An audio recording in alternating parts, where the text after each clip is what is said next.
والله لأخلي الدنيا تنقلب. إن رحت والله لأخلي الدنيا تنقلب لأكشف للعراقيين، وأنا خايف على العملية السياسية، ولذلك التحالف الوطني طلب من عندي ما أروح.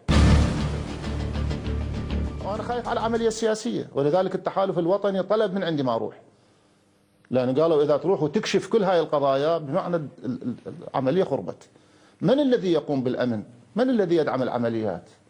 بأي سيارات تتنفذ العمليات؟ بأي هويات؟ بأي إجازات؟ بأي غطاء سياسي؟ بأي تبني؟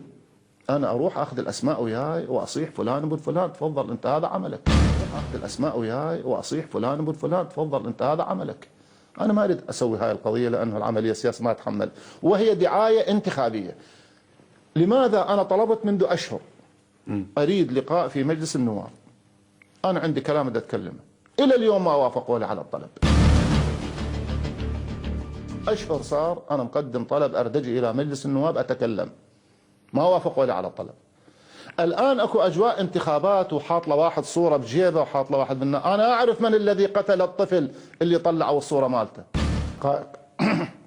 لكن العملية السياسية ما تحمل، وأتمنى أن يكون بعد فترة تتاح لي فرصة أن أكشف وأخذ الملفات مالتي وأقول تفضلوا يا ناس هذا، وشوف إيش راح يصير في داخل البرلمان.